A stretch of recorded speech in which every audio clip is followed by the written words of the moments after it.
Welcome. আপনাদের সামনে নিয়ে আসছি একটা হিস্ট্রি, যেটা হচ্ছে কেরালা স্টোরি নামে ভিডিও বার করছে। তার ডাইরেক্টর হচ্ছে সুদীপ্ত সেন। তার মধ্যে কি কতটা সত্যতা কতটা মিথ্যা আছে আপনার ধুরবাড়ির ভিডিওর মাধ্যমে দেখব। তো আপনারা, আমি যে কোরআন শরীফের হাওলা দিয়েছি, যে পবিত্র কোরআন শরীফে বলা হয়েছে যে কোনো ধর্মর ব্যাপারে কাউকে জবরদস্তি করা যাবে না। যদি কেউ জবরদস্তি করে বিয়ে করে বা তাকে কোনো প্রকার তাকে টর্চারের মধ্যে বিয়ে করে, সেটা হারাম, চলবে না। আসুন ধূপরাড়ি ভিডিও আপনার সামনে তুলে ধরছি। সে ধূপরাড়ি কী বলছে অবশ্যই আপনারা শুনবো। আসুন সেই ভিডিওটা দেখি। को इस्लाम में जबरदस्ती नमस्कार दोस्तों, हाल ही में एक फिल्म रिलीज हुई द केरला स्टोरी नाम से, जिस पर बड़ी चर्चा हो रही है। इस फिल्म में दिखाया गया है कि कैसे केरला में एक खुफिया खेल खेला जा रहा है बेगुनाह औरतों को इस्लाम में जबरदस्ती कन्वर्ट करने का, और उन्हें आईसिस के पास भेजा जा रहा है। इस फिल्म के और फिल्म डायरेक्टर के अनुसार करीब 32,000 लड़कियों के साथ ऐसा किया गया है, जो कि आज के दिन सीरिया और यमन के रेगिस्तान में दफन है। क्या है इसके पीछे की असली कहानी और इस चीज में कितनी सच्चाई है, आइए जानने की कोशिश करते हैं आज के इस वीडियो में। केरला स्टोरी। मेरे जैसे 32,000 गर्ल्स कन्वर्ट होके सीरिया और यमन के रेगिस्तान में दफन हो चुकी है। आज से करीब 100 साल पहले जर्मनी के तानाशाह एडोल्फ हिटलर ने अपनी एक किताब लिखी थी माइन काम्फ नाम से। इस किताब में इसने बताया था एक प्रोपेगेंडा टेक्निक के बारे में, जिसका नाम था बिग लाई। हिटलर का कहना था लोगों को बहकाने के लिए इतना बड़ा झूठ बोलो, इतना बड़ा झूठ बोलो कि लोगों को लगे यार कोई इतना बड़ा झूठ थोड़ी बोल सकता है। कोई ये बात कह रहा है तो कुछ तो सच्चाई होगी इस बात में। जब झूठ इतना बड़ा हो, इतने कॉन्फिडेंस के साथ बोला जाए, तो कुछ लोग उसे सच मान बैठते हैं। लोगों को लगता है यार कोई इतना बड़ा झूठा थोड़ी हो सकता है। इस टेक्निक के एडिशन में एक दूसरी प्रोपेगेंडा टेक्निक बताई थी हिटलर के प्रोपेगेंडा मिनिस्टर जोसेफ गोबल्स ने। गोबल्स ने कहा कि रेपिटेशन भी यहां पर बहुत जरूरी है। इस बड़े झूठ को बार बार दोहराते रहो। इतनी बारी इस बड़े झूठ को दोहराओ कि लोगों को 4 अलग अलग सोर्सेज से यही झूठ सुनने को मिले। ऐसा करने से लोग और कन्विंस हो जाते हैं। फिर एक तीसरी टेक्निक बताई जाती है हाफ ट्रूथ की। बीच बीच में अपनी बातों में आधा सच भी घोल दो, क्योंकि क्या है ना, कुछ लोग आज के दिन बिग लायर्स को बड़ी आसानी से पहचान लेते हैं। जब कोई कहता है कि अरे यार कोई इतना बड़ा झूठ थोड़ी ना बोलेगा, लोग कहते हैं भाई तुझे पता नहीं है कितना बड़ा फेंकू है, ये इतनी लंबी फेंकता है जितनी दूर नीरज चोपड़ा का जेवलिन भी नहीं जाएगा। तो जो लोग इन बड़े झूठ से कन्विंस ना हो, उनके लिए ये हाफ ट्रूथ। मैं क्यों बताने लग रहा हूं आपको ये सारी प्रोपेगेंडा टेक्निक्स, क्योंकि आज आप इस वीडियो में देखोगे कि कैसे इन तीनों टेक्निक्स का इस्तेमाल किया गया है लोगों को बहकाने के लिए। द केरला स्टोरी फिल्म के डायरेक्टर सुदीप्तो सेन से पूछा गया कि ये फिल्म कौन सी सच्ची घटनाओं से इंस्पायर्ड है। इन्होंने कई चीजें कही यहाँ पर। पहला इन्होंने कहा साल 2010 में केरला के जो फॉर्मर चीफ मिनिस्टर थे ओमन चांडी, उन्होंने एक स्टेटमेंट दी थी केरला की असेंबली में।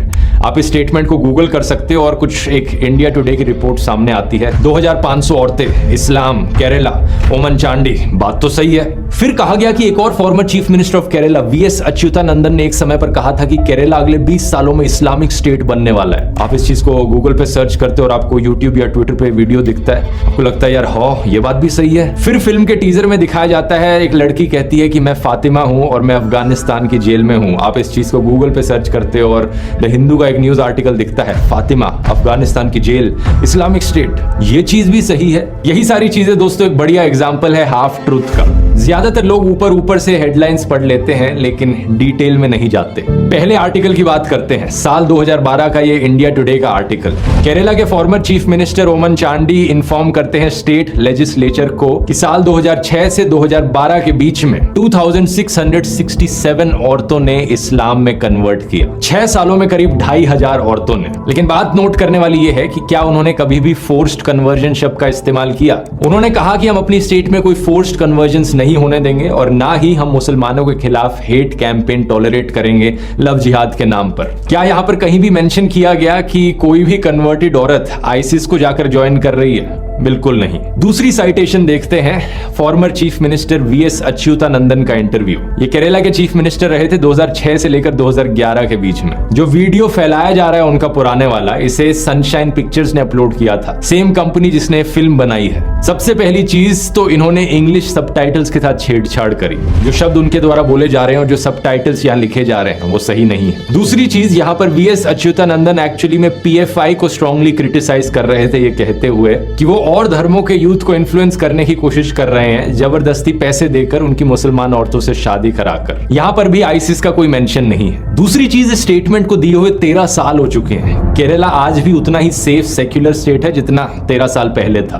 अब अगले आर्टिकल को देखते हैं, जून 2021 का आर्टिकल। यह आर्टिकल बात करता है 4 केरला की औरतों के बारे में जो अपने हस्बैंड्स के साथ अफगानिस्तान गई Islamic state of Khorasan province join करने 2016 से 18 के बीच में। इनके हस्बैंड्स अलग अलग हमलों में मारे गए। इनके नाम है निमिशा आलियास फातिमा ईसा, Sonia Sebastian आलियास Ayesha, marine Jacob आलियास Maryam और रफीला। अगर हम एनआईए की 2016 की लिस्ट देखें of 20 most wanted Indians in Islamic state, तो इन 4 औरतों के नाम यहां भी दिखते हैं। इनके अलावा 2 और औरतें हैं, अजमाला और शमासिया। इन दोनों के हस्बैंड्स कजन्स थे और इन 6 औरतों के हस्बैंड्स यहां आप फोटो में देख सकते हैं। इन 6 औरतों में से 3 ऑलरेडी मुस्लिम थी, 2 ने कन्वर्ट किया क्रिश्चियनिटी से इस्लाम में और 1 ने कन्वर्ट किया हिंदुइज्म से इस्लाम में। तो सिर्फ एक ही औरत यहां पर ओरिजिनली हिंदू थी जिसका नाम था निमिशा नायर। क्या निमिशा नायर को यहां पर एक मुसलमान आदमी ने लव जिहाद के शिकार में फंसा दिया? इसका जवाब जानने के लिए हम देखते हैं निमिशा के हस्बैंड कौन है। ईजा एक ऐसा बंदा है जो खुद क्रिश्चियनिटी से कन्वर्ट किया था इस्लाम में। उसका पुराना नाम था बेक्सन विंसेंट। बेक्सन का भाई बेस्टिन भी कन्वर्ट किया था क्रिश्चियनिटी से इस्लाम में और वो भी एक और इन 4 में से एक और औरत का हस्बैंड था। तो दोनों भाई और उनकी दोनों बीवियां सारे कन्वर्ट्स, सारे ब्रेन वॉश्ड। हाल ही में इंडियन सरकार ने इन 4 औरतों को वापस इंडिया आने से रिजेक्ट कर दिया था। इनमें से 3 के video interviews Nimisha, Sonia Sebastian और रफीला के आप YouTube पर ऑनलाइन देख सकते हो, YouTube channel straight news global पर। 2020 में इन्होंने इंटरव्यू दिया था और वहां आप असली में देख सकते हो कि औरतें दिखने में कैसी थी, बात करने में कैसी थी और कैसा इनका बिहेवियर था। Then there was a Khilafah when I was a Mahmud. I was happy at that. So I can never say that Khilafah was wrong. What I did was wrong. That I can't say that because I had a comfortable life there. इस video को देखने के बाद कोई भी देख सकता है कि औरतें अभी भी कितनी ब्रेन वॉश्ड और रेडिकलाइज्ड हैं। लेकिन द केरला स्टोरी फिल्म की जो मेन कैरेक्टर है कॉन्स्टेंटली वो सिंपैथी इवोक करने की कोशिश करती है। फिल्म में जितना बेचारा और इनोसेंट करके दिखाया गया है इन औरतों को, ये इनोसेंस असल जिंदगी के वीडियोस में शायद ही झलकती है। मैं आपसे पूछना चाहता हूं, क्या आपके अंदर सिंपैथी होगी इन रियल लाइफ औरतों के लिए या फिर आप इन्हें ब्रेन वॉश बेवकूफ कहोगे? क्या आप चाहोगे कि अफगानिस्तान की जेल में ही पड़ी रहे या फिर इंडियन सरकार इन्हें इंडिया में वापस लाए और इंडियन जेल में डाले? ये सवाल मैं आप पर छोड़ता हूं, नीचे कमेंट्स में लिखकर बता सकते हैं आपकी राय क्या है। स्ट्रैटेजिक न्यूज ग्लोबल रिपोर्ट हमें बताती है कि एनआईए की 2016 की चार्जशीट में जिन 20 लोगों को मेंशन किया गया है वो लोग एक दूसरे से काफी इंटरकनेक्टेड थे जब रेडिकलाइजेशन की बात करी जाती है। तो इनमें से 17 लोग सिर्फ एक सिंगल डिस्ट्रिक्ट से आते थे, केरला में कासरगोड जिले से। 2020 की एक हिंदुस्तान टाइम्स की रिपोर्ट ने बताया कि कुछ और ने बाद में ज्वाइन किया, तो टोटल 22 लोग एक्चुअली में कासरगोड से थे। 2016 का इंडिया टुडे का आर्टिकल बताता है कि एक ट्रेंड है कि सिर्फ सिंगल यूथ यहां नहीं जा रहे हैं आईसिस ज्वाइन करने, बल्कि पूरे के पूरे परिवार, यहां पर हस्बैंड, वाइफ और इवन बच्चे भी चले गए आईसिस ज्वाइन करने। आर्टिकल में यह भी मेंशन किया गया है कि इससे पहले ज्यादातर आईसिस के रिक्रूट्स एक्चुअली में महाराष्ट्र, कर्नाटक और तेलंगाना से गए थे, केरला से नहीं। लेकिन ये स्टार्ट न्यूज ग्लोबल रिपोर्ट आगे की भी बात करती है। 2018 तक कहा गया कि करीब 60 इंडियंस ने अफगानिस्तान ट्रैवल किया, जिनमें से 26 मेल्स थे, 13 औरतें और 21 बच्चे। ये सब देखकर क्लियरली कहा जा सकता है कि एक प्रॉब्लम जरूर है। यहाँ पर लोगों को रेडिकलाइज किया जा रहा है, ब्रेन वॉश किया जा रहा है आईसिस ज्वाइन करने को। আপনারা ধ্রুব রাডের ভিডিও দেখলেন, অবশ্যই ভিডিওটা কেমন লাগলো বলবেন। এটা পার্ট 1 ছোট ক্লিপ নিয়ে ভিডিওটা তৈরি করলাম। যদি আপনাদের ভালো লাগে তাহলে পার্ট 2, পার্ট 3 বার করব। অবশ্যই আপনারা এই ভিডিওটা দেখবেন, বড় হলেও ভিডিওটা সম্পূর্ণ দেখবেন আর লাইক কমেন্ট শেয়ার করবেন, সাবস্ক্রাইব করবেন। জয় হিন্দ, জয় বাংলা।